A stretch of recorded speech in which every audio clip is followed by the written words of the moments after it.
కల్వకుంట్ల తారక రామారావు అనే నేను శాసనసభ సభ్యునిగా ఎన్నికైనందున శాసనం ద్వారా నిర్మితమైన భారత రాజ్యాంగం పట్ల నిజమైన విశ్వాసం, విధేయత చూపుతానని, భారతదేశ సార్వభౌమాధికారాన్ని, సమగ్రతను కాపాడుతానని, నేను స్వీకరించబోయే కర్తవ్యాన్ని శ్రద్ధాశక్తులతో నిర్వహిస్తానని పవిత్ర హృదయంతో ప్రతిజ్ఞ చేస్తున్నాను.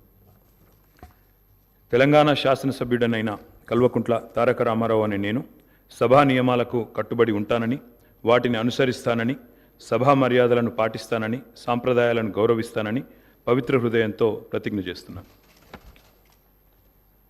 కల్వకుంట్ల తారక రామారావు అనే నేను శాసనసభ సభ్యునిగా ఎన్నికైనందున శాసనం ద్వారా నిర్మితమైన భారత రాజ్యాంగం పట్ల నిజమైన విశ్వాసం, విధేయత చూపుతానని, భారతదేశ సార్వభౌమాధికారాన్ని, సమగ్రతను కాపాడుతానని, నేను స్వీకరించబోయే కర్తవ్యాన్ని శ్రద్ధాశక్తులతో నిర్వహిస్తానని పవిత్ర హృదయంతో ప్రతిజ్ఞ చేస్తున్నాను.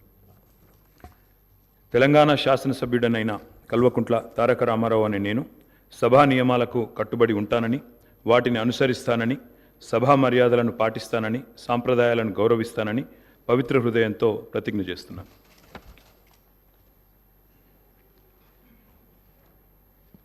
శ్రీ కాటిపల్లి వెంకటరమణారెడ్డి గారు, శ్రీ కౌశిక్ రెడ్డి పాడి గారు,